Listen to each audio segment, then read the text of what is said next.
സത്യം പറഞ്ഞാൽ ഇന്നത്തെ ടാസ്ക് കണ്ടിട്ടേ ഒരു ബോറ് ടാസ്ക് ആയിരുന്നു. ബോറ് ടാസ്ക് പല സീസണിലും ഈ ടാസ്ക് വളരെ ഫലപ്രദമായിട്ട് പലരും ഉപയോഗിച്ചിട്ടുണ്ട്. ഇതെന്ന് പറഞ്ഞാൽ വളരെയധികം ബോറാക്കി ഈ മത്സരാർത്ഥികൾ മാറ്റി എന്നുള്ളതാണ്. അവർക്കെല്ലാം 1, 2, 3, 4 സ്ഥാനം 5 സ്ഥാനം വരെ മാത്രമേ നോക്കുകയുള്ളൂ. ബാക്കിയെല്ലാം തോന്നിവാസം പോലെ അവരവരുടെ ഇഷ്ടത്തിനനുസരിച്ച് തോക്കുന്നവർ വന്ന് നിന്നു അതങ്ങ് ഫില്ലാക്കി എന്നേ ഉള്ളൂ. രണ്ടാമത്തെ ബഫർ അടിച്ചു കഴിയുമ്പോൾ ഇത് തീർക്കണമെന്നായിരുന്നു. ബഫർ അടിച്ചു കഴിഞ്ഞിട്ടും ഇവിടെ തർക്കം മുറുകിക്കൊണ്ടിരിക്കുകയായിരുന്നു.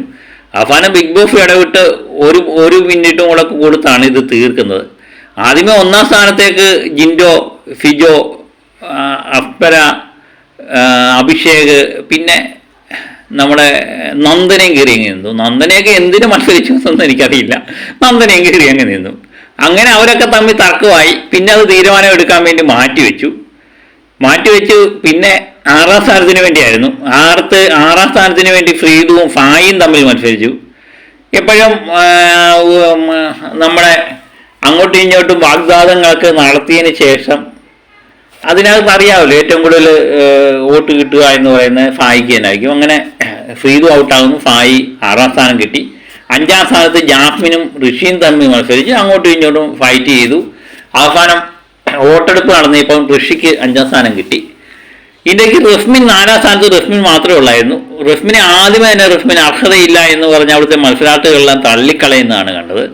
അതിൻ്റെ ഇടയിൽ എല്ലാവരും കൂടെ കയറ്റി ഫ്രീദുവിനെ അവിടെ കയറ്റി നിർത്തി. അങ്ങനെ ഫ്രീദുവും റസ്മിനും തമ്മിൽ മത്സരിച്ചു. അങ്ങനെ ഫ്രീദുവിന് 4ാം സ്ഥാനം കിട്ടി. അർജുന സ്ഥാനത്തിന് എതിരാളികളാരും വന്നില്ല. വരാത്തതിന് കാരണമെന്ന് പറഞ്ഞാൽ ഇവരൊക്കെ വിചാരിച്ചു 1ാം സ്ഥാനത്ത് ഇത്രയും മത്സരാർത്ഥികളെല്ലാം വന്നതിന് ശേഷം തോക്കുന്നവർ 3നും 4നും ഒക്കെ വേണ്ടി ഫൈറ്റ് ചെയ്യാമെന്ന് വിചാരിച്ചു.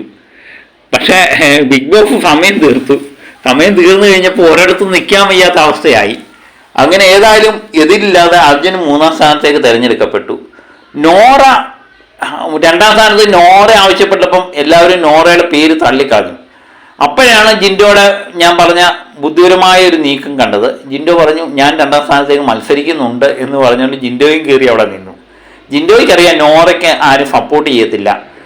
ആ സ്ഥാനത്ത് 1ാം സ്ഥാനത്ത് ഞാൻ ജയിക്കാനും സാധ്യത കുറവാണ്. വോട്ടിങ് നടന്നു കഴിഞ്ഞാൽ ജിൻഡോ തള്ളപ്പെട്ടു പോകും. അപ്പം അങ്ങനെ വരുമ്പം 2ാം സ്ഥാനത്ത് നോറയ്ക്കും ആരും സപ്പോർട്ട് ചെയ്യത്തില്ല. അങ്ങനെ വരുമ്പോൾ എനിക്ക് വോട്ട് കിട്ടുമെന്ന് ജിൻഡോ മനസ്സിലാക്കിയാണ് ജിൻഡോ 2ാം സ്ഥാനത്തിന് വേണ്ടി മത്സരിച്ചത്. അപ്പം ജാസ്മിനും കയറി വന്നു 2ാം സ്ഥാനത്തേക്ക്. അങ്ങനെ മത്സരം മുറുകിയപ്പം ജിൻഡോ 8 വോട്ടുമായിട്ട് ജിൻഡോ 2ാം സ്ഥാനം കിട്ടി എന്നുള്ളതാണ് ജിൻഡോയുടെ ആ മൈൻഡ് ഗെയിമിൻ്റെ ഒരു പ്രത്യേകതയാണ്. പെട്ടെന്ന് ആ ഗെയിം എനിക്ക് തോന്നുന്നു ഈ ടാസ്കിൽ ഒരു ഗെയിമായിട്ട് കണ്ട് കളിച്ചത് ജിൻഡോ മാത്രമേ ഉള്ളൂ. പിന്നെ ഫ്രീദുവും ഒരുമാതിരി ഗെയിം കളിച്ചു. ആ സ്ഥാനത്ത് 4ാം സ്ഥാനത്ത് കയറി നിന്ന് ഗെയിം കളിച്ചു. ബാക്കി എല്ലാവരും ഒരു ബോറ് ടാസ്കായിട്ടാണ് എല്ലാവരും കണ്ടത്. ബുദ്ധിപരമായ നീക്കങ്ങളൊന്നും കണ്ടില്ല. ഇത് മാത്രമേ കണ്ടുള്ളൂ. 1ാം സ്ഥാനത്ത് പിന്നെ അഭിഷേകിന് 1ാം സ്ഥാനം കിട്ടി. അത് നേരത്തെ തന്നെ ഇവരൊക്കെ തീരുമാനിച്ച കാര്യങ്ങളാണ്. അഭിഷേകിനെ ക്യാപ്റ്റനാക്കുക എന്നുള്ള തീരുമാനമായിരുന്നു എന്ന് തോന്നുന്നു. ഏതായാലും അഭിഷേകും 1ാം സ്ഥാനത്ത്. ഈ നന്ദനയൊക്കെ ഈ 1ാം സ്ഥാനത്തിന് വേണ്ടി മത്സരിച്ചത് എനിക്ക് സത്യം പറഞ്ഞാൽ ചിരി പൊട്ടിയിട്ട് പറയാം. നന്ദന കാശിൻ്റെ എപ്പോഴും നന്ദന പറയുന്ന ഒരു കാര്യമേ ഉള്ളൂ, എനിക്ക് സാമ്പത്തിക ആവശ്യമാണ്, എനിക്ക് വീടില്ല, ഇതില്ല എന്നൊക്കെ പറഞ്ഞുകൊണ്ടുള്ള നന്ദനയാണ് നമുക്ക് കാണുന്നത്. എനിക്ക് കാശ് വേണം, അതിനുവേണ്ടി ഈ 1ാം സ്ഥാനത്തൊക്കെ മത്സരിക്കുക എന്ന് പറയുന്നത് നമുക്ക് മനസ്സിലാകുന്നില്ല. നന്ദനയുടെ എപ്പോഴും സ്ഥിരമായിട്ടുള്ളൊരു കാഴ്ചപ്പാടാണ്. സകലാപം കിട്ടാൻ വേണ്ടിയായിരിക്കും വീടില്ല, കാശില്ല എന്നൊക്കെ പറയുന്നത്. അത് ഈ ടാസ്കിലൊന്നും അത്ര ആരും മൈൻഡ് ചെയ്യത്തില്ല. അങ്ങനെ നന്ദനയ്ക്കൊക്കെ 13ാം സ്ഥാനമാണ്.